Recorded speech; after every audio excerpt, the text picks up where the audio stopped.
예, 기도하고 시작하겠습니다.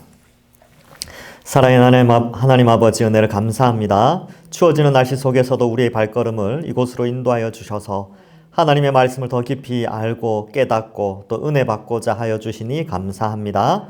이 시간도 성령께서 역사하셔서 귀한 내용을 배울 때에 귀한 은혜의 시간이 될 수 있도록 또 배움의 시간이 되고 믿음이 자라는 시간 되게 하여 주옵소서. 감사드리옵고 예수님의 이름으로 기도하옵나이다. 아멘.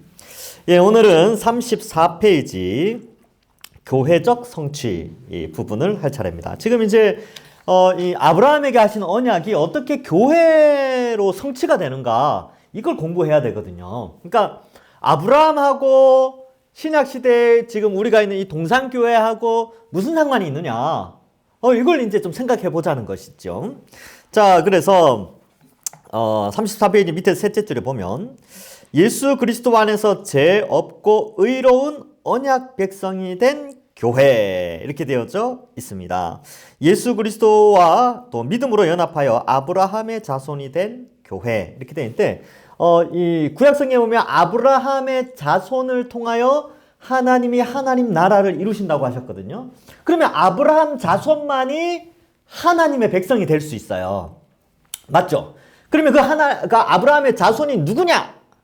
그것을 갈라디아서 3장 7절에서 이렇게 기록하고 있습니다. 35페이지 제일 위에 보시면 같이 읽어보겠습니다. 시작. 그런즉 믿음으로 말미암은 자들은 아브라함의 자손인 줄 알지어다. 아멘. 예.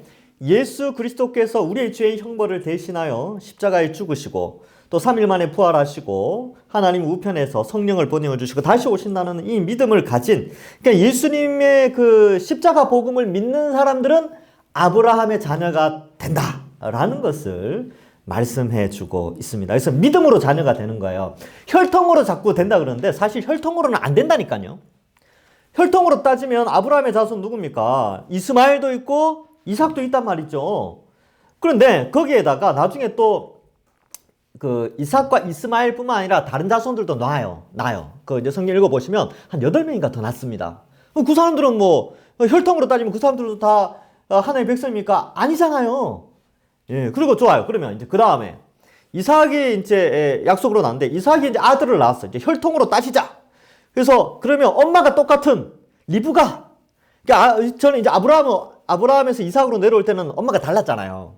근데 이제 엄마가 똑같아. 리브가 쌍둥이가 태어났죠. 에서와 야곱. 근데 에서는 안 돼. 에서는 아니라는 거예요. 왜냐하면 예수님은 야곱의 혈통을 통하여서 나중에 유다의 자손에서 나오시거든요. 그러니까 이러한 것들을 따져볼 때 혈통으로, 그러니까 민족적 특성으로 아브라함의 자손이 되는 게 아니고 하나님이 말씀하신 아브라함의 자손은 아브라함이 가진 믿음의 속성을 가진 사람들. 그러니까 혈통적 민족 차원을 뛰어넘는 거죠.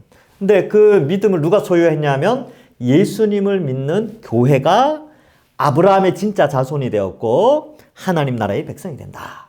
이렇게 언약이 성취가 되어졌다라는 것을 말해주고 있습니다. 그래서 그 밑에 아브라함의 진정한 자손인 엄청난 수의 교회. 그렇죠. 엄청난 수죠. 교회 공동체 성도들 숫자만 생각해도 지금 2000년, 교회가 생긴 지 2000년 지났는데 성도가 몇 명이었을까요? 셀 수 있을까요? 2000년 동안 몇 명이? 1년에 몇 명? 몰라요. 엄청난 수죠. 그래서 하나님이 아브라함에게 뭐라고 말했냐면 하늘의 별과 같이, 땅의 티끌과 같이, 바다의 모래와 같이 그렇게 많게 해주겠다고 말씀하신 거죠. 자, 갈라디아서 3장 29절 같이 읽어보겠습니다. 시작. 너희가 그리스도의 것이면 곧 아브라함의 자손이요 약속대로 유업을 이을 자니라. 아멘. 그러니까 이 아브라함의 언약은 없어진 것이 아니라 신약 시대에 예수 그리스도를 통하여 성취가 되어지고 그 성취된 결과물이 바로 교회다라는 것을 말씀해주고 있습니다. 자, 2번. 예수 그리스도 안에서 하나님 나라를 유업으로 받는 교회. 자, 지금 이제 누가 백성이 되느냐? 이건 언약 백성이 되는 거예요. 그러면 누가 하나님 나라에서 복을 누리냐? 복 누리는 거, 축복 받는 거.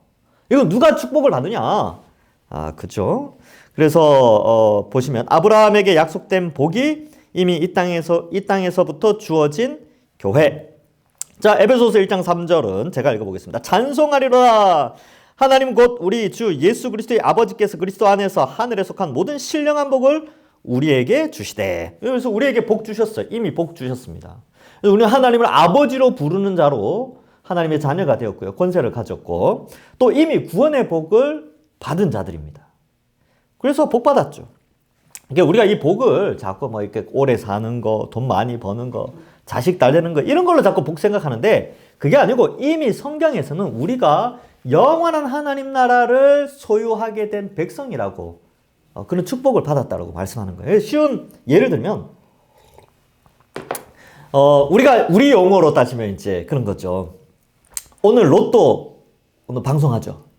그죠? 오늘 로또 방송한단 말이죠. TV에서 하죠. 근데 그 로또 당첨금을 언제 수령할 수 있어요?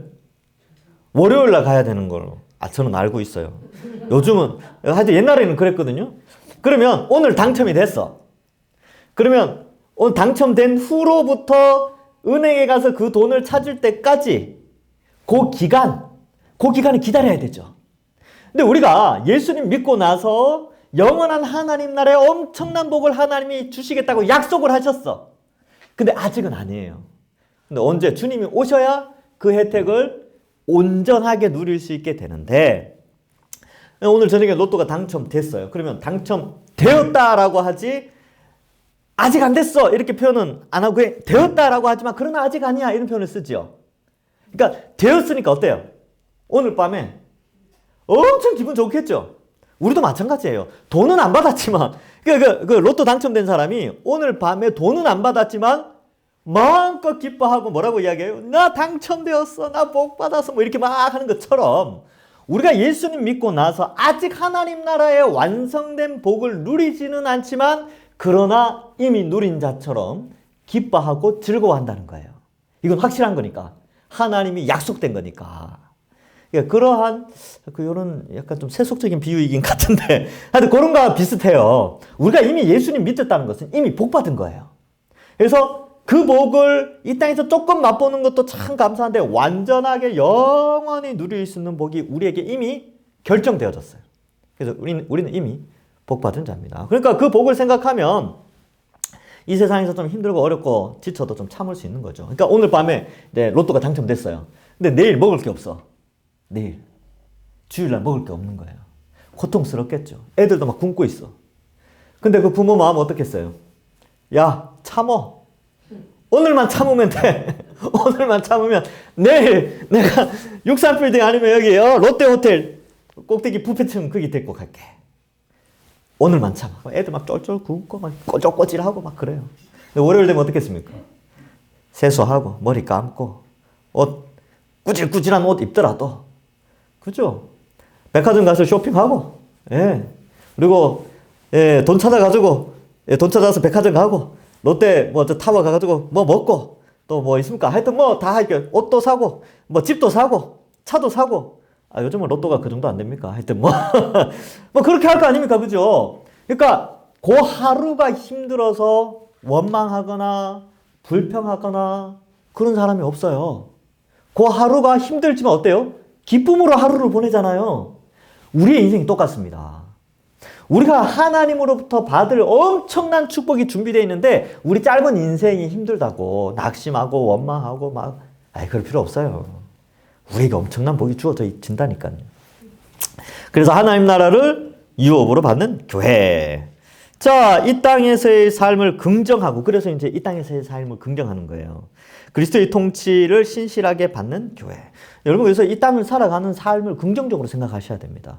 제가 말씀드린 오늘 밤에 당첨되고 월요일 날 로또 100억을 받는데 내일 슬프게 살 이유가 있습니까? 아니요. 힘들고 어렵고 그래도 기쁘게 사는 거죠. 하루만 참으면 되니까. 그러니까 그 하루를 긍정하면서 내일을 소망하듯이 우리의 짧은 인생 힘들고 지친다 하더라도 그냥 즐겁게 살면서 주님 오실 날 소망하고 주님 만나 뵌 날 소망하면 되는 겁니다. 이제 여러분 여기 앉아 계신 분들이나 저나 이제 50년 더 살겠습니까? 50년 더 못 삽니다. 여기 계신 분 다 50년 장 목사님은 50년 이상 사시죠. 저는 내년에 50이니까 저 100살까지 못 살아요. 그러니까 50년 이상 살 사람이 거의 없습니다. 얼마 안 남았어요. 여러분들이 이때까지 살아온 인생보다 짧은 인생이 남아있죠. 그러니까 이제 곧 주님 만나 뵙게 됩니다. 그러니까 힘들고 지칠 수 있겠죠. 여러 가지로. 근데 엄청난 복이 우리에게 준비되어 있습니다. 그러니까 남아있는 인생을 즐겁게 긍정적으로 하나님이 나와 함께 하신다, 나를 도우신다, 이런 기쁨으로 우리가 살아가는 거죠. 물론 스트레스가 있겠죠. 스트레스가 있는데 그건 짧은 것이다, 잠시 잠깐 받는 거다, 이렇게 생각하시면 됩니다. 자, 그 밑에 그리스도와 함께 장차 완성될 새하늘과 새 땅을 유업으로 받을 교회. 자, 볼까요? 또 내가 새하늘과 새 땅을 보니 처음 하늘과 처음 땅이 없어졌고 바다도 다시 있지 않더라. 또 내가 보매 거룩한 성 새 예루살렘이 하늘로부터 하늘에서 내려온, 이 성은 우리예요, 우리. 성도들이 하늘로부터 내려오니 그 준비한 것이 신부가 남편을 위하여 단장된 것 같더라. 그래서 신랑 대신 예수님을 위하여 준비된 새 예루살렘은 바로 우리를 의미합니다.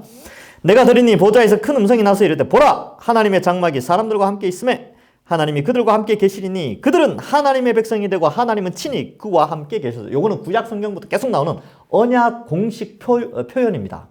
너희는 내 백성이 되고 나는 너희의 하나님 되리라. 요게 이제 언약식에서 구약에서 계속 나오는 용어인데 여기 요한계시록에도 이 언약 공식이 나오게 됩니다. 자, 4절은 같이 읽어보겠습니다.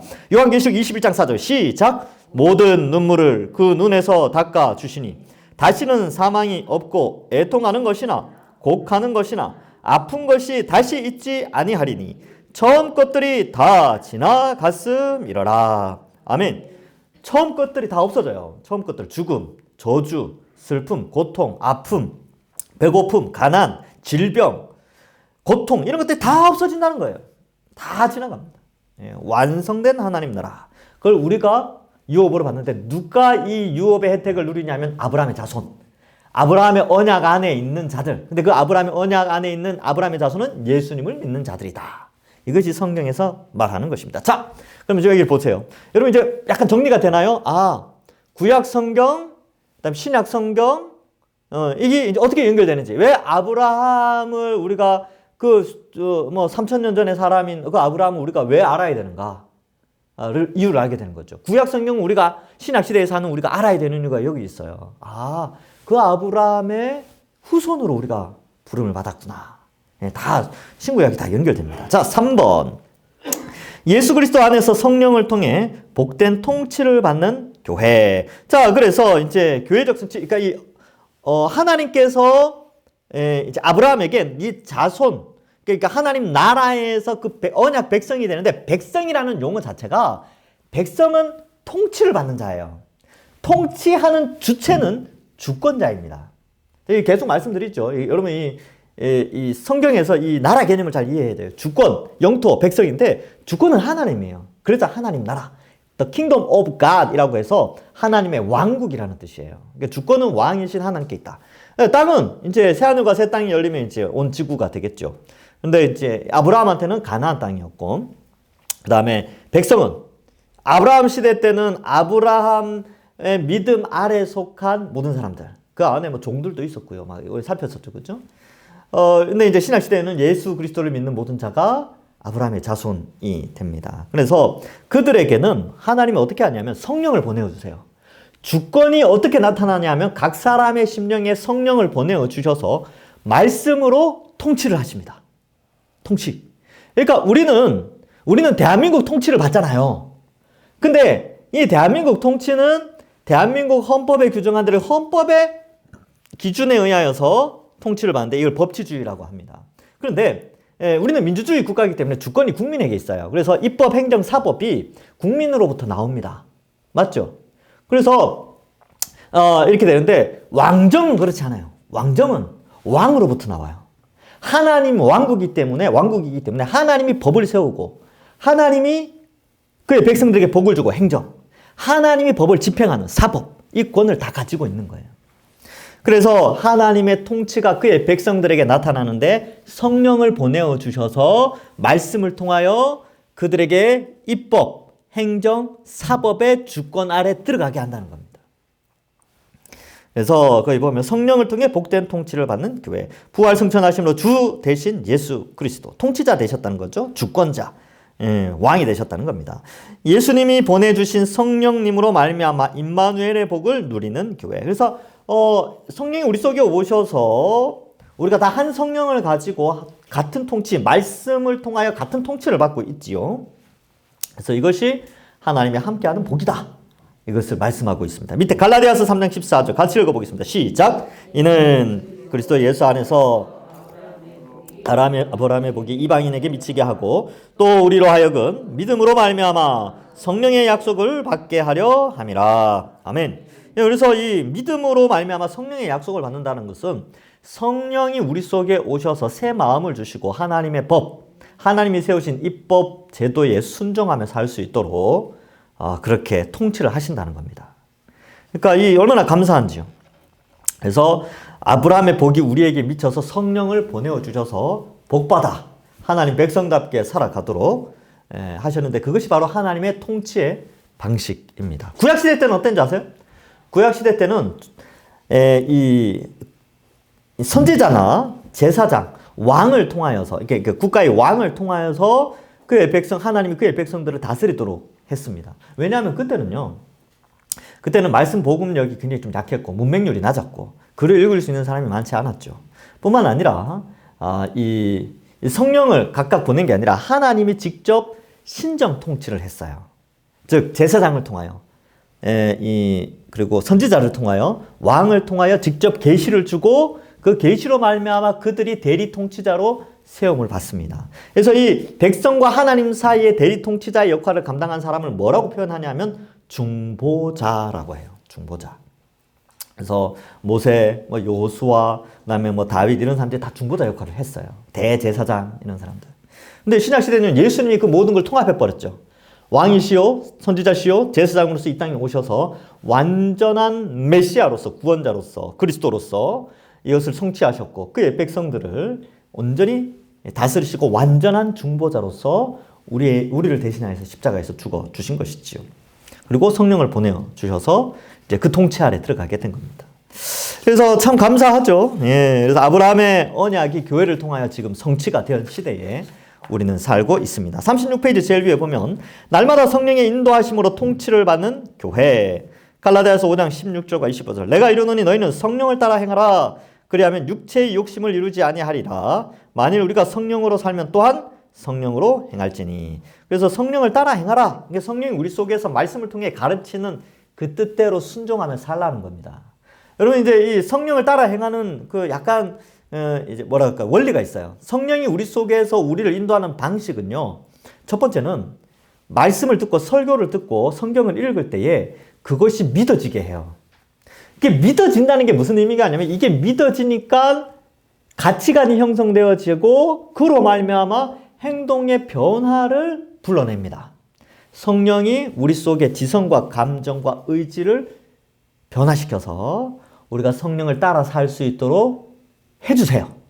그래서 여러분도 한번 삶을 추적해 보시기 바랍니다. 여러분 만약에 성령님이 여러분들 가운데 있지 않았다면 지금 어떻게 살고 있겠습니까? 짐승처럼 살고 있겠죠.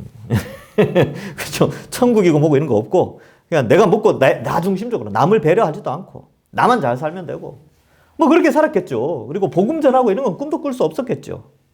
그리고 예배 드리고 이건 뭐 없죠. 성령이 없는데 어떻게 예배를 드려요. 그것처럼 성령이 계시기 때문에 우리가 성령을 따라 여기까지 행해 오고 통치함을 받아온 것입니다. 자, 4번. 언약의 성취인 그리스도를 믿는 믿음을 세례로 공표하는 교회. 그래서 이 언약의 성취 개념에 있어서 이제 요 파트에서는 이 할례와 좀 비교를 해서 세례. 그러니까 할례는 이제 의미가 없어졌다. 할례는 구약적 개념이고 이게 잘못 활용되었기 때문에 세례의 개념으로 바뀌게 된다는 것을 말해주고 있습니다. 그래서 신약에서 폐지된 구약의 언약적 표징인 할례. 보라 나 바울은 갈라디아서 5장 2절입니다. 바울은 너희에게 말하노니 너희가 만일 할례를 받으면 그리스도께서 너희에게 아무 유익이 없으리라. 내가 할례를 받는 각 사람에게 다시 증언하노니 그는 율법 전체를 행할 의무를 가진 자라. 율법 안에서 의롭다 함을 얻으려 하는 너희는 그리스도에게서 끊어지고 은혜에서 떨어진 자로다. 그러면 율법 안에서 의롭다 되고자 하는 그게 굉장히 무슨 의미가 있는가? 율법을 행해서 그 공로로 의인이 되겠다 라고 이렇게 이제 생각을 한단 말이죠. 그러면 이렇게 되면 뭐가 문제냐? 그거 뭐 좋은 거 아닙니까? 그 착하게 살려고 해서 의롭게 되려고 하는 거 당연한 거 아닙니까? 이렇게 생각할 수 있는데 여러분 이 구원은 하나님의 전적인 100% 은혜죠. 근데 100% 은혜가 아니고 내 노력이 들어가야 된다고 해버리면 어떻게 되냐면 하나님의 100% 은혜가 줄어드는 거예요. 그래서 인간이 이렇게 생각하는 거예요. 하나님의 80% 은혜와 내 노력, 내가 율법을 지키는 공로 이거 20% 이렇게 되어버리면 하나님의 영광이 줄어들고 내 영광이 들어가게 되죠. 이게 교만이에요. 이 교만입니다. 하나님이 받아야 될 영광을 인간이 중간에서 가로채는 게 율법주의의 전형적인 모습입니다. 그래서 잘 봐요. 신약 성경에 예수님이 오셔가지고 유대인들, 특히 바리새인들 이런 사람들 막 욕하시잖아요. 왜 욕하는 줄 아세요? 하나님의 영광을 그 사람들이 가져갔어요. 사람들한테 인정받는 거 좋아하고 막 그랬거든요. 그래서 자기 인기가 조금만 빼앗기면 어떻게 됩니까? 시기하고 질투하면서 죽이죠. 그래서 예수님이 그래서 죽은 거 아닙니까? 사도행전 계속 살펴보면 이 사람들이 계속 시기를 해서 사도들을 막 괴롭히는 거예요. 왜? 하나님께 영광도 100% 하나님의 은혜입니다. 이렇게 생각 안 하거든요. 내 노력, 내가 율법을 지켜서 내가 이 정도의 의의를 확보하고 이 정도 사람들로부터 이렇게 받으려고 하는 아주 악한 생각이죠. 그래서 사도 요한은 이 유대교를 사탄의 무리라 그래요. 요한계시록 읽어보면 그렇게 나와 있습니다. 자, 그래서 뭐 이렇게 돼 있고, 그래서 이 할례를 그렇게 생각했어요. 이 사람들은 할례를 받지 않으면 지옥 간다. 옛날에 제가 그런 말 들었다니까요. 세례 안 받으면 지옥 간다고. 그런 말 들었어요. 세례 받아야 구원받는다는 거예요. 그러니까 그렇구나. 그래서 세례 안 받으면 안 됐어요. 그러니까 뭐 하라는 대로 다 했죠. 뭐 믿음이 있었겠습니까? 그냥 시키는 대로 그냥 네 하니까 뭐 이렇게 세례 주고. 근데 이제 그걸 좀 신경을 써야 돼요. 이게 세례를 함부로 줘서는 안 됩니다, 사실은. 그래서 철저하게 예수 그리스도에 대한 인식, 정말 그렇게 인정하느냐, 그게 정말 믿어지느냐, 이걸 점검해야 되죠. 그래서 안 주기에는 또 그렇고, 또 주려니까 더 그렇고, 참 딜레마입니다. 그래서 이제 교육기간을 좀 늘렸죠. 2주에서 4주로. 그리고 영상도 보라 그러고 막 그러는데, 모르겠어요. 어쨌든 하나님의 은혜만을 구합니다. 네. 하여튼 그래요. 예, 자, 오직 믿음으로 언약 백성이 됨을 보여주는 신약의 언약적 표징은 세례다. 그러니까 정말 믿음이 있느냐 없느냐를 판가름하는 것은 세례에 의해서 결정된다는 거죠. 그래서 믿음이 있기 때문에 세례를 받는 것이지, 세례를 받았기 때문에 믿음이 생기거나 세례를 받았기 때문에 구원을 받는다라고 하는 것은 잘못된 겁니다. 세례 받아도 지옥 갈 수 있어요. 가짜로 믿음이 없는데 가짜로 고백하면 세례를 받는 거죠. 그러니까 난 세례 받았으니까 천국행 티켓 끊어놨다 라고 생각하면 안 되는 겁니다. 천국행 티켓이 있다고 생각하니까 세례를 받는 거예요. 예수님 믿었으니까 세례 받지, 세례를 받아야 예수님을 믿을 수 있다 이렇게 표현하는 것, 구원받을 수 있다는 것은 잘못된 겁니다. 자, 그래서 이 세례는 어떤 의미가 있느냐? 갈라디아서 3장 27절 같이 읽어보겠습니다. 시작. 누구든지 그리스도와 합하기 위하여 세례를 받는 자는 그리스도로 옷 입었느니라. 아멘. 그래서 그리스도와의 연합을 의미합니다. 합하기라고 되죠. 합하기, 연합. 세례는 연합의 의미가 있고요. 로마서 6장 4절에도 역시 합하여라는 단어가 나오는데, 그러므로 우리가 그의 죽으심과 합하여 세례를 받음으로써 그와 함께 장사되었나니 이는 하나님의 영광으로 말미암아 그리스도를 죽은 자 가운데서 살리심과 같이 우리도 또한 새 생명 가운데서 행하게 하려 함이라. 아멘. 그래서 세례를 받고 나서 삶이 변화되어지는 것이 새 생명 가운데서 사는 거예요. 성령의 인도하심을 받으니까. 자, 고린도전서 12장 13절. 우리가 유대인이나 헬라인이나 종이나 자유인이나 다 한 성령으로 세례를 받아 한 몸이 되었고 또 다 한 성령을 마시게 하셨느니라고. 한 몸 이렇게 돼 있죠. 위에는 합하여 이렇게 돼 있고, 그리스도와 합하여, 그리스도를 머리로 하여 한 몸. 이렇게 세례를 이야기할 때는 항상 연합을 이야기해요. 그리스도와의 연합. 근데 나 혼자만 존재하는 연합이 아니라 교회 공동체와 그리스도와의 연합, 그리고 우리는 교회 공동체와도 연합된 그런 의미가 있어요. 그래서 여러분 식구 이야기를 했죠. 식구는 한 공동체죠. 왜냐하면 밥식자의 입구자잖아요. 그래서 이 신약 시대의 초대 교회는요, 밥을 항상 같이 먹었습니다. 예, 주일날 예배 드릴 때에 항상 성찬식을 동반을 했죠. 지금이야 뭐 1년에 2번 하지만 그때는 이제 그랬어요. 그래서 가난한 자들을 가난한 자들에게 음식을 제공하는 방편도 되었고, 무엇보다도 그리스도의 십자가를 기억하는 수단으로 성찬식이 사용되었죠. 근데 같이 밥 먹었어요. 같이. 이게 뭘 의미하냐면 종이나, 그때 노예도 있었거든요. 여자도 있었고 어린아이들도 있었고 어른들도 있는데 다 예수 그리스도를 믿는 믿음 안에서 같은 성찬을 먹으면서 우리는 한 식구다. 요 개념이 있는 거죠. 그래서 세례 받은 자가 한 몸이기 때문에 같이 밥을 먹는다 의미에서 성찬식도 세례 받은 사람이 먹도록 그렇게 이제 후대에 결정됩니다.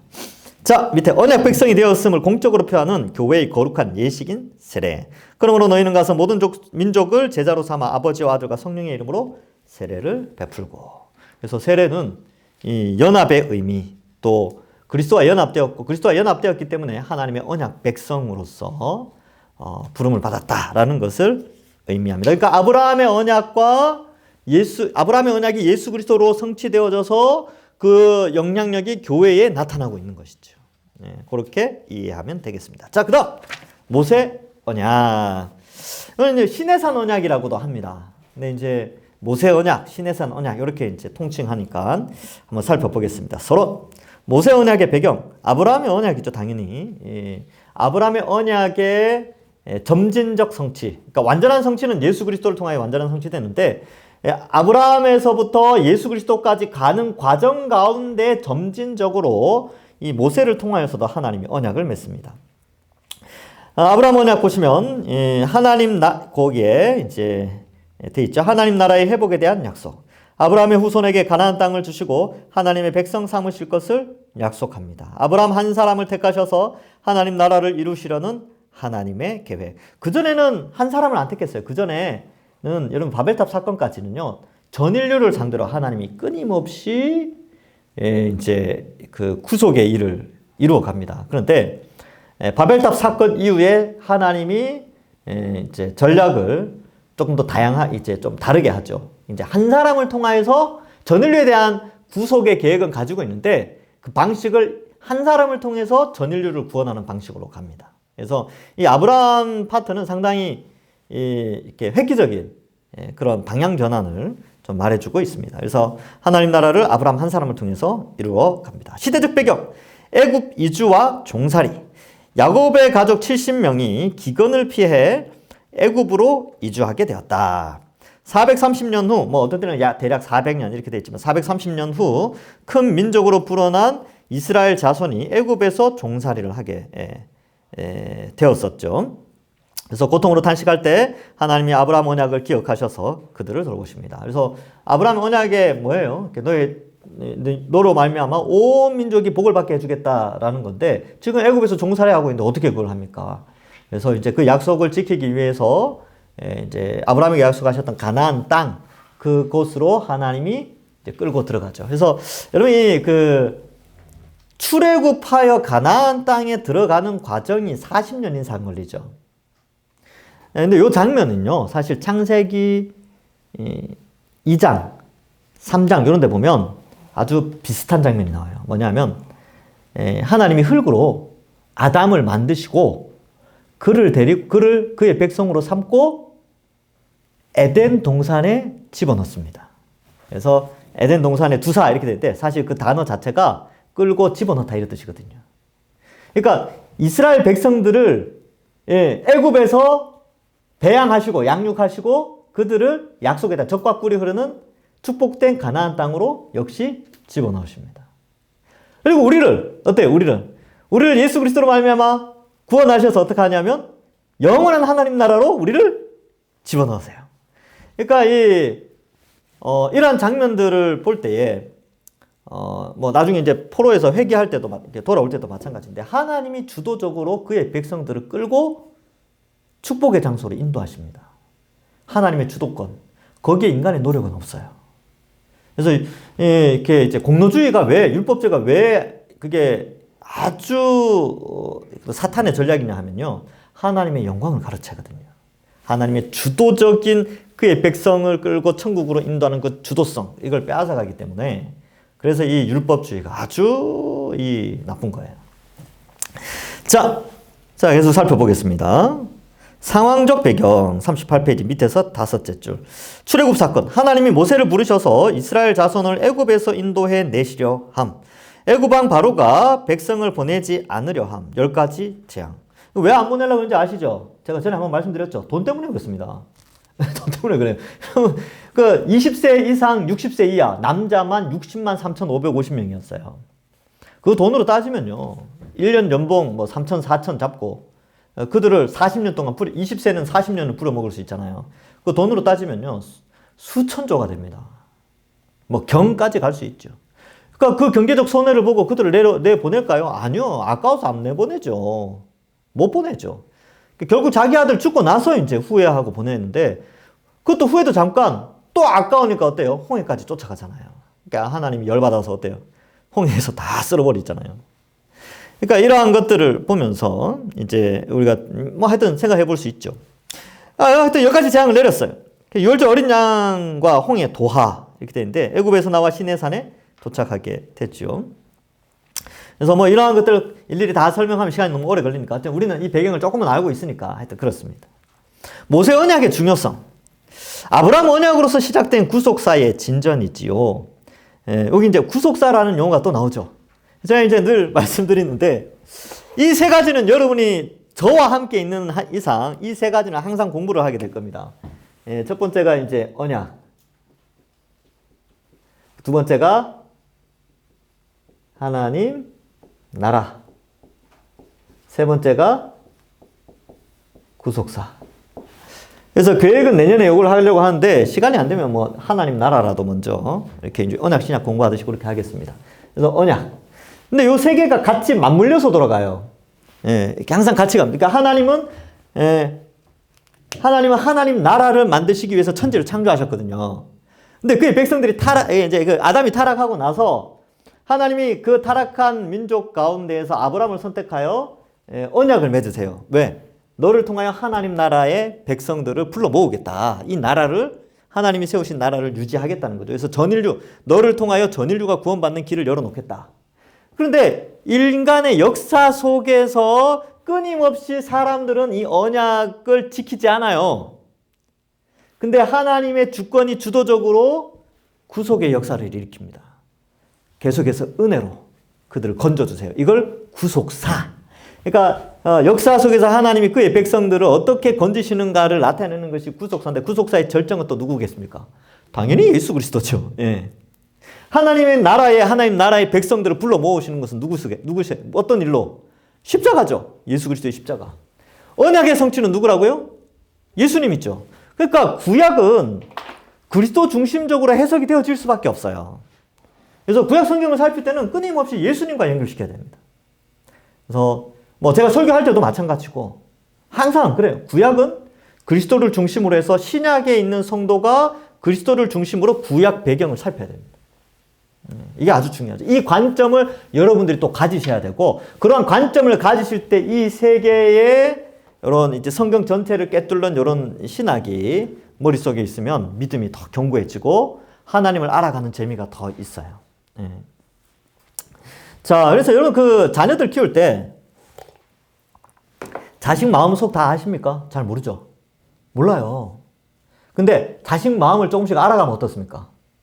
키울 맛도 나고 또 더 관계도 끈끈해지고 그렇잖아요. 자식들도 마찬가지예요. 부모에 대해서 다 알 수는 없지만 부모의 마음을 알아가면서 어떻게 되냐면 부모와 더 친밀해지죠. 여러분들 언제 감동받아요? 자식들한테. 이 자식놈이 철없을 줄 알았는데 나중에 엄마 마음, 아빠 마음을 알고 뭐 아주 말로만이라도 아주 뭐 고맙습니다. 저는 엄마처럼 못 살 것 같아요. 정말 대단합니다. 저는 아빠처럼 못 살 것 같아요. 정말 존경합니다. 이런 말 들으면 어떻습니까? 녹죠? 간이라도 다 꺼내둬서 자식들한테 주고 싶죠. 하나님도 똑같아요. 여러분 우리가 이렇게 공부해야 되는 이유가 하나님의 이러한 것들을 통해 하나님을 알아가잖아요. 하나님을 알아가면서 우리가 고백하는 찬양, 우리가 올려드리는 기도, 우리가 신앙으로 살아가는 것은 삶, 그걸 하나님이 보고 얼마나 기뻐하겠냐는 거예요. 이게 이제 믿음이 깊어지고 하나님과의 관계가 깊어지는 신앙의 즐거움이죠. 그러니까 그러할 때 그렇게 신앙이 깊어지면 외부적인 핍박이 와도 하나님과의 관계가 끊어지지 않아요. 믿음을 지키죠. 하나님 또 그러한 우리를 보고 더 큰 축복으로 인도하시고 그렇게 가는 거죠. 그러니까 우리가 공부를 해야 되는 이유가 거기에 있는 겁니다. 자, 봅시다. 이 39페이지 제일 위에 모세 언약의 중요성. 그래서 구속사의 진전이다. 1번이죠. 언약을 이루어 가시는 하나님, 언약을 성취하시는 신실하신 하나님. 언약의 목적인 하나님 나라의 계시, 왕국의 언약. 그래서 왕국이라는 게 중요합니다. 왕국. 이게 하나님 나라의 언약 이렇게 표현할 수 있는데 하나님 나라는 이거는 여기는 이 나라죠, 나라. 왕국이에요, 왕국. 그래서 우리나라 책들은 대부분 하나님 나라라고 번역이 되는데 이렇게 이제 우리가 이렇게 번역을 한 책들이 대부분이에요. 근데 사실은 이 영어권에서는 하나님 나라라고 해서 뭐 Nation of God 이렇게 쓰지 않아요.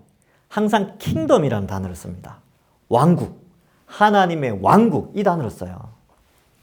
그래서 왕국의 언약이다. 언약의 목적인 하나님 나라에 계시 왕국의 언약. 모세 언약으로 이스라엘 나라, 하나님 왕국이 건설되어진다. 그래서 자, 아브라함에게 하나님 나라를 약속했는데 여러분 나라가 되려면요 영토가 있어야 되죠. 주권은 당연히 왕국이니까 왕적 주권은 하나님께 있어요. 하나님. 근데 모세 시대에 와서 이 영토 개념이 더 명확해지죠. 가나안 땅이에요. 근데 하나님이 길르앗 땅도 허락하세요. 길르앗. 이거 이제 요수아 1장 이제 금요기도회 때 제가 말씀드렸어요. 금요기도회 때 뭐라 그랬냐면 요단 동편은 원래 가나안 땅이 아니에요. 길르앗이라고 표현합니다. 그래서 지도를 보면 갈릴리가 있고 여기 이제 사해죠. 여기 요단강이 이렇게 흐른단 말이죠. 그래서 이렇게 된 이쪽 지역이 가나안 땅이에요. 이게 원래 약속의 땅이죠. 브엘세바가 여기 밑에 있고 단이 제일 위에 있고 브엘세바에서 단까지 뭐 이런 표현을 써요. 그래서 근데 이제 여기 요단강을 딱 건너가게 되는데 건너가기 전에 이쪽 요단 동편도 너무 많이 했나요? 하여튼 요단 동편 한 요 정도 됩니다. 예. 두 지파 반에서 나눠져요. 이렇게 해서 여기 이제 제일 위에가 므낫세 반지파고 그다음에 하여튼 루벤, 갓 이렇게 되죠, 그렇죠? 그래서 이렇게 이제 이미 여기까지 복을 주시는 거죠. 그러니까 영토를 모세 때가 와서는 이 지역은 이제 모세를 통해서 이제 점령을 하게 되지요. 그러니까 영토를 확실하게 이제 배분을 해줘요. 아브라함 때는 그냥 가나안 이쯤 줄 거야 라고 했는데 모세 때는 더 구체적으로 진전이 일어났죠. 그래서 이 땅을 주고 이 땅을 이제 주겠다 하고 이제 모세는 죽어요. 그러니까 모세는 여기 이제 비스가산에 올라가가지고 여기 보고 이제 죽죠. 예. 그 다음에 백성은요. 아브라함한테는 하늘의 별, 땅의 티끌, 바다의 모래 이 정도로 이야기했는데 백성이 어떻게 되냐면 남자만 60만이 넘습니다. 그러니까 다 합치면 어떻게 되냐면 거의 200만 넘어요. 그러니까 4인 가구 쳤을 때 200만입니다. 근데 옛날에 많이 나왔잖아요. 그러니까 200만 이상, 뭐 300만 이상일 수도 있고요. 하여튼 그래서 백성은 200만 이상의 12지파. 좀 더 구체적으로 됐죠. 더 구체적으로 됐잖아요. 그죠? 예. 아브라함에게 약속하실 때 또 아브라함이 바라본 언약 백성은 이삭밖에 없어요. 한 사람 봤어요, 한 사람. 그리고 죽었다니까요. 예. 에서와 야곱을 낳는 것도 봤겠죠. 아브라함의 나이, 이삭의 나이, 이삭이 아들을 낳을 때에 그 손자들을 낳을 때에 이제 아브라함의 나이 이렇게 하면 이렇게 좀 계산을 해보면 뭐 손자까지 봤을 수도 있죠. 어쨌든 좀 생각해 볼 필요가 있습니다. 그리고 이제 사라 같은 경우는 이삭이 결혼하기 전에 사라가 죽었죠. 그죠? 137세인가 그때 죽었어요. 하여튼 127세인가 그때 죽습니다. 근데 어쨌든 엄마가 죽고 나서 아내를 맞이하면서 많이 위로를 받죠, 이삭이. 근데 아브라함은 조금 더 늦게 죽나요? 하여튼 뭐 그렇게 돼요. 어쨌든 아브라함은 얼마 못 봤어요. 근데 지금은 어떻습니까? 지금은 200만이 넘는다니까요. 그러니까 충분히 국가의 형태를 갖출 수 있는 조건이 모세 시대 때 이루어졌어요. 그러니까 언약이 더 발전하게 되고 그렇게 되는 것이죠. 그래서 여기 보면 이스라엘 나라가 건설되어집니다. 건설. 언약의 신실함. 가나안 땅에서 왕국이 세워지고 유지될 것인가. 이거 한번 봐야죠. 자, 왕국이 세워지고 유지될 것인가. 이게 큰 문제가 하나 발생하는데 사사시대 때 하나님 통치를 받아야 돼. 요수아가 죽고 이제 사사시대가 열리는데 여호와의 통치 주권자가 하나님이잖아요. 근데 이 주권자를 거부합니다. 그래서 사사시대의 그 명칭이 있죠. 그때 왕이 없으므로 백성이 각기 자기 소견에 옳은 대로 행했다 이렇게 되는데 사실 왕이 있었죠. 하나님이 있었는데 왕이 없었다라고 표현할 정도로 그만큼 사람들이 하나님과의 언약 관계에서 멀어졌어요. 인류의 역사입니다. 하나님 계속 은혜로 이끌어 가시고 백성들은 네 그렇게 하겠습니다. 진실로 그렇게 한다니까요. 그렇게 하겠습니다 하는데 또 이제 시간이 지나면 이제 뭐 교육이 잘 안 된다든지 뭐 이렇게 하면 이제 또 떠나가게 되고 그렇게 됩니다. 자, 하나님 나라의 특성 계시, 하나님이 원하시는 하나님 나라. 이건 뭐 세상 모든 왕이 똑같은 거죠. 다 원하는 거. 이거 하나님만 원하는 게 아니고 모든 왕국이라 칭하는 모든 인류의 역사 속에 왕국의 왕들이 그의 백성들에게 요구한 것은 다 이거예요. 뭐예요? 순종. 백성이 거룩하죠. 사고 치면 안 되잖아요. 백성이 막 남 때리고 훔치고 막 그러길 원할까요? 왕이? 아니죠. 백성들이 착하게 살기를 원하겠죠. 그러니까 거룩이에요. 거룩. 그리고 서로 사랑하는 거. 왕을 존경하고 백성끼리는 서로 존중하면서 사랑하는 거. 그것도 세상 모든 왕이 원하는 거예요. 하나님도 똑같습니다. 예. 하나님이 원하시는 하나님 나라. 그의 백성이 순종하는 것이죠. 그래서 십계명과 율법, 성막, 제사제도, 절기, 사랑의 계명 등등을 이제 나타내서 자, 여러분 국가에 있어서 법이라는 게 굉장히 중요합니다. 법을 세우는 게 굉장히 중요하죠. 국가가 운영되려면 질서 체계를 위하여서 이 주권에 합당한 질서를 유지하기 위해서는 반드시 법이라는 게 존재해야 돼요. 법 없으면 무법천지가 되겠죠. 그죠? 그러니까 주권자이신 하나님이 어떤 분이시라고요? 입법자잖아요. 법을 세우시는. 우리나라는 민주주의니까 입법을 누가 하냐면 국회의원들이 해요. 근데 그 국회의원을 누가 뽑냐면 국민이 뽑죠. 그래서 주권이 국민에게 있다라는 표현을 쓰는 거죠. 자, 그래서 법을 만들게 됩니다. 그래서 이것은 이제 모세 시대 때 와서 어떤 법이라고 불려지냐면 율법 이런 표현을 씁니다. 율법. 시내산에서 율법을 받아요. 대표적인 게 십계명. 그리고 그 외에 여러 가지 계명들을 받게 되지요. 그러니까 법이 생기니까 어때요? 국가의 체계를 갖추는 거예요. 이제 국가의 체계를 갖추죠. 네, 그래서 이러한 것들이 이제 됩니다. 그래서 성막, 제사제도, 절기, 이제 뭐 이런 게 있는데 이 제사제도라는 것도 사실은 제사제도를 지낸다라는 것은 이 제사라는 것은 신과 사람 사이의 관계를 맺는 양식이거든요. 그죠? 근데 이 제사제도를 만들었다는 것은 이 법이 하나님과 그의 백성 사이에서 이렇게 제사가 지정됨으로 말미암아 하나님의 나라는 왕정이기도 하지만 또한 신정이기도 하다는 것을 의미합니다. 신이 통치하는, 하나님이 통치하는 나라다. 자, 그러한 하나님 나라의 특성이 갖추어지게 됩니다. 4번, 구약시대의 이스라엘 역사 이해의 틀을 제공한다. 이스라엘 나라의 탄생과 발전, 위기와 멸망, 하나님의 보호와 징계. 그러니까 이스라엘이라는 용어가 이제 일반화되어지니까 예전에 이스라엘 그러면 그냥 야곱 한 개인의 이름이었거든요. 근데 모세 시대 때부터 이스라엘 그러면 이건 국가의 이름으로 불려지기 시작한다는 거예요. 그러니까 이런 영토나 백성들이 존재하고 막 이런 거 있죠. 그러니까 사람들이 너 어디 사람이냐 그러면 저 유다 사람이에요, 저 베냐민 사람이에요 이렇게 하기보다는 통칭해서 저 이스라엘 사람입니다. 그렇게 이제 설명하기 시작한다는 거죠. 이때부터. 그래서 이스라엘 나라의 탄생, 발전, 위기, 멸망 뭐 이런 게 다 모세 언약과 관련되어져 있습니다. 그래서 선지자가 언제부터 등장하냐면 그러니까 이 왕을 견제하는 선지자가 등장할 때 그 선지자들이 항상 걸고 넘어지는 게 뭐냐면 모세 언약입니다. 너희가 모세 언약을 어겼다. 모세 시대 때 시내산에서 내리신 하나님의 율법을 어겼다.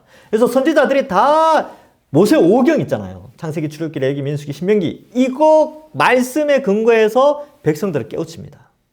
이 말씀에 근거해서 하나님으로부터 계시를 받아 백성들을 가르쳐요. 그게 선지자의 역할이었는데 이제 그런 거죠. 우리도 마찬가지죠. 오늘날 우리도 선지자의 역할을 감당한다는 것은 결국은 성경 66권을 토대로 해서 하나님의 말씀을 대언하는 자들로 부름받는 거. 그래서 목회자들이 그래서 중요해요. 사람 눈치 살피면 안 되죠. 이 선지자들이 왕의 눈치 살피면 됩니까? 안 됩니까? 그럼 대언자가 아니죠. 거짓 선지자죠. 그래서 하여튼 뭐 그렇습니다. 그래서 이러한 것들을 좀 생각해 볼 때에 국가로서 이제 완전한 형태가 갖추어지고 하나님이 원래는 왕이어야 되죠. 근데 사사시대 끝에 이제 백성들이 왕을 요구하죠. 그래서 사무엘한테 이제 사무엘이 마지막 사사이기도 하면서 선지자이면서도 막 그랬거든요. 그러니까 하나님이 원치는 않지만 허락을 해주세요. 그래서 이제 사울 왕 최초의 이제 왕이 세워지죠. 자, 어쨌든 이러한 모습들을 좀 보여주고요. 자, 39페이지 모세 언약 개관. 모세 언약의 주요 사항. 하나님이 이스라엘 자손을 하나님의 백성으로 삼으신 언약. 시내산에서 언약 체계를 통해 공식적으로 언약 백성 지위를 부여하신다. 그러니까 아브라함 때보다는 조금 더 발전한 형태로 430년이 지나서는 좀 더 발전한 형태로 그들과 그 수많은 백성들과 언약을 맺으십니다. 그래서 예레미야 11장 4절에 보면 이 언약은 내가 너희 조상들을 쇠풀무 애굽 땅에서 이끌어내던 날에 그들에게 명령한 것이라. 곧 내가 이르기를 너희는 내 목소리를 순종하고 나의 모든 명령을 따라 행하라. 그리하면 너희는 내 백성이 되겠고 나는 너희의 하나님이 되리라. 이거 아까 계시록에서도 봤던 그 표현이죠. 너희는 내 백성이 되고 나는 너희 하나님 되리라. 여기 이제 언약 공식과 같은 거죠. 예. 그래서 이제 이런 것들 순종, 거기 이제 목소리에 순종하고 명령을 따라 행하라. 그러니까 우리가 언약 백성이라고 할 때는 말씀에 순종해야 돼요. 그러니까 어떤 말씀은 순종하고 어떤 말씀은 순종 안 하고, 그러면 언약이 신실하지 못한 겁니다. 우리가 그리스도를 통하여서 아브라함의 자손, 즉 언약 백성이 되었다면 하나님의 말씀에 순종하려고 끊임없이 애를 써야 돼요. 그래야 방종하지 않습니다. 그러니까 우리 70년대 뭐 그런 거 있잖아요. 그러니까 예수 믿으면 다 천국 가지 뭐 하고 이제 막 살고 뉴스 나오고 막 그죠. 예수 믿는 사람들 막 아주 새우랑 차고 들어가고 이런 거 많이 봤지 않습니까? 왜 그러냐 하면요, 이 순종 개념이 약해서 그래요. 하나님의 말씀에 순종해야 된다라는 이 개념이 약하고 천국만 가면 된다라는 잘못된 성경에 대한 이해, 그것 때문에 그래요. 사실 예수님 믿고 나서는 순종의 삶을 살기로 다짐했기 때문에 거룩하게 살아야 됩니다. 이 이제 열매로 알리라. 예수님도 이제 그 이야기를 하죠. 열매 보면 너희들 가짜다.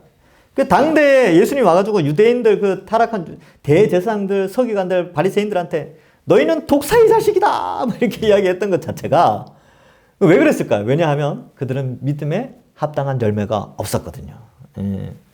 그래서 하나님의 영광을 다 자기들이 훔쳐갔습니다. 자, 그래서 순종이 중요하다. 그래서 여러분 설교를 듣다가 이렇게 살아야지. 그렇지. 그렇게 해야지. 그럼 마음에 그런 찔림이 있잖아요. 그대로 하셔야 됩니다.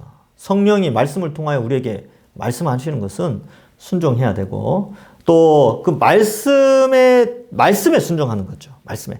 제 말에 순종하는 게 아니고 말씀이기 때문에 순종하는 거예요. 말씀이기 때문에. 저도 마찬가지죠. 설교용으로 제가 성경을 연구한다. 아니요. 그러면 저는 사건 목자가 될 확률이 높아요. 대신에 설교라는 게 뭐냐면요, 이 헤던 로빈슨이라는 사람이 그랬어요. 강해 설교란 설교자가 본문을 문법적, 역사적, 신학적으로 연구하여 그 연구한 본문을 먼저 자기에게 적용하고 그 적용된 말씀을 청중에게 전달하는 것이 강해 설교다. 이렇게 정의를 해요. 제가 워낙 정확한 문구는 아니지만 대충 이런 내용으로 암기를 하고 있어요. 그러니까 제가 이제 연구를 먼저 하면 제가 먼저 은혜 받아요.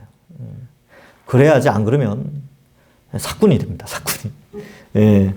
제가 이런 말 하니까 좀 이상하긴 하지만, 예. 어쨌든 저도 제가 이제 순종하기 위해서, 말씀에 순종하기 위해서, 저도 순종의 대상이거든요. 여러분들도 마찬가지. 저나 여러분이 다 하나님 말씀에 순종을 해야 됩니다. 자, 그래서 모세의 중보 역할이라는 게 있지요. 40페이지로 넘어가 봅시다. 40페이지 보면 하나님의 통치 원리로서 율법을 수여한다. 통치의 원리로 율법이 수여되죠. 그러니까 법이라는 것은 통치 수단입니다. 이 나라, 우리 대한민국만 해도 헌법이라는 게 있어요. 헌법. 아주 복잡하겠죠. 그러니까 그 법이 있어야 통치가 되어져요. 옳고 그름이 분별이 되어지는 거죠. 그러니까 법이라는 것은 국가가 존재하는 데 있어서 반드시 있어야 됩니다. 자, 언약의 의무로서 율법에 대한 순종을 강조했다. 그러니까 하나님의 택한 백성, 언약 관계를 맺었으니까 규칙을 지키자. 그것은 바로 율법에 대한 순종이다. 이것을 말하죠. 율법, 거룩하신 하나님의 성품, 하나님의 백성이 살아가는 방식과 기준이 되는 것이죠. 그래서 율법을 잘 연구하면 아, 이렇게 살면 안 되겠구나. 아, 죄는 이런 거구나. 아, 이런 걸 깨닫게 해요. 그래서 사도 바울이 그 이야기를 계속해요. 율법이 왜 있느냐? 율법을 가지고 있다고, 율법을 실천했다고 구원받는 게 아니고, 구원받은 언약 백성은 이러한 죄들을 짓지 않아야 되고, 죄는 이런 것이구나, 죄의 결과가 이렇게 끔찍한 거구나를 알려주는 것이 율법의 역할이다. 아, 이것을 이제 말해 주지요. 그래서 하나님의 백성에 대한 하나님의 요구사항. 그러니까 백성이 되었으니까 어때요? 순종을 해야 되는 거예요, 순종을. 순종을 해서 백성이 되는 게 아니고, 순서가 바뀌면 안 된다 그랬죠. 예. 착한 일을 해서 천국 가는 게 아니고, 은혜로 천국 백성이 되었으니까 착한 일을 하는 거야. 하나님 기뻐하시는 일. 그래서 순종을 하는 것이죠. 그래서 쌍무적 성격이 있다. 십계명과 율법, 하나님 나라의 형성 원리 뭐 이렇게 되어져 있는데, 법이라는 게 원래 그렇습니다. 예. 법을 지켜서 우리나라를 귀화하는 게 아니고, 귀화를 했으니까 이제 대한민국 백성이 되었으니까 대한민국 법을 따라야 되겠죠. 외국인들 같은 경우는 그렇습니다. 예, 제가 이제 귀화 이야기를 할 때는 그런 거죠. 자, 3번. 하나님 나라의 모형으로서 이스라엘 나라의 성립. 주권은 하나님의 통치죠. 율법과 성막을 통해서 하나님 주권적으로 통치하십니다. 성막은 왜 있습니까? 하나님이 성막을 통하여 그의 백성과 소통하신다는 것을 보여주는데, 사실 성막이 필요 없어도 돼요. 근데 이 성막의 배경도 출애굽을 하면 그래서 재밌습니다. 성막이 왜 나왔냐 하면요, 그 앞 사건에 성막을 이렇게 모세가 하늘 성막을 보고 땅의 성막을 만들게 되거든요. 근데 그게 왜 있냐면, 그 앞에 무슨 사건이 있었냐면 금송아지 사건이 나와요.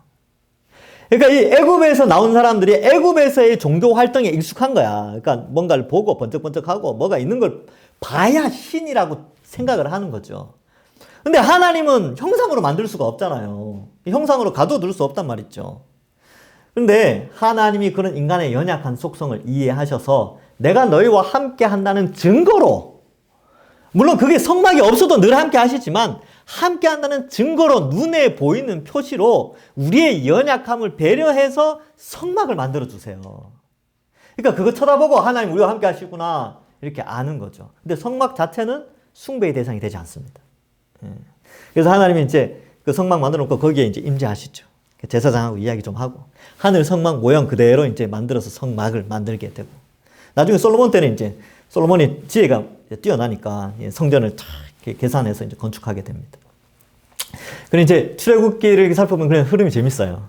하나님이 끊임없이 그의 백성들을 배려하는 모습이 출애굽기에 나와요.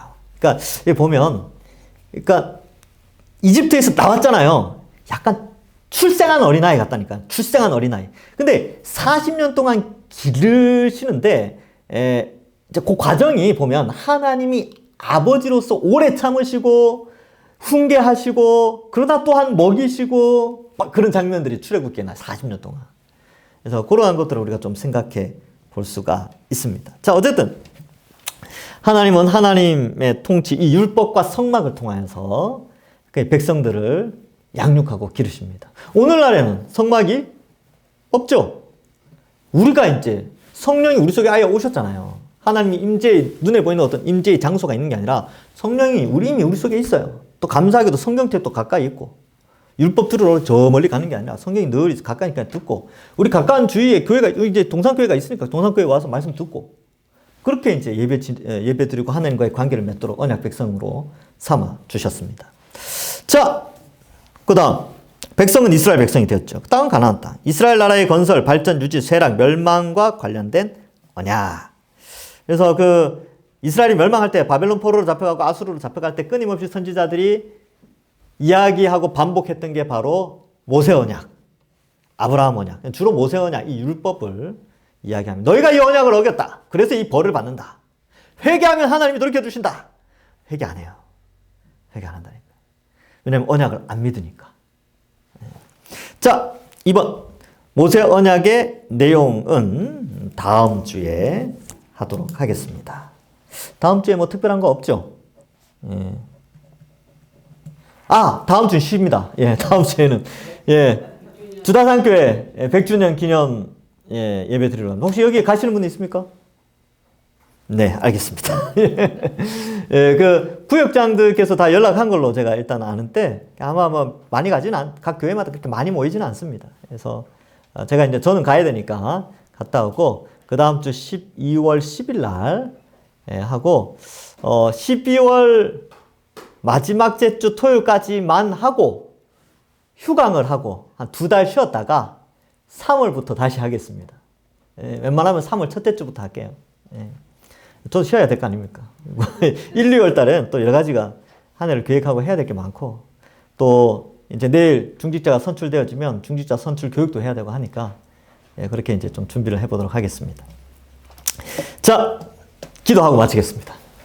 하나님 감사합니다. 하나님 은혜로 우리가 하나님 언약 백성으로 예수 그리스도를 통하여서 아브라함의 자손이요 새 이스라엘 백성들로 우리를 불러주시니 감사합니다. 이제 우리도 역시 하나님의 언약 관계 속에서 하나님의 통치를 성령을 통하여 받는 자들로 말씀에 순종하여 거룩한 삶을 살아가는 저희들 되게 하시고 때로는 연약한 모습이 있다 할지라도 하나님의 아버지 되셔서 우리를 성령을 통하여 말씀으로 선하게 인도하여 주시옵소서. 오늘 한 날도 지켜주시고 내일은 더욱더 큰 은혜로 주일 사역도 하고 예배도 드릴 수 있도록 축복하시며 이러한 공부를 통하여 우리의 지혜가 넘치고 또 하나님을 더 알아가면서 하나님과의 관계가 깊어지고 믿음이 자라는 우리 모든 성도들 되게 하여 주옵소서. 감사드리옵고 예수님의 이름으로 기도하옵나이다. 아멘. 수고하셨습니다. 감사합니다.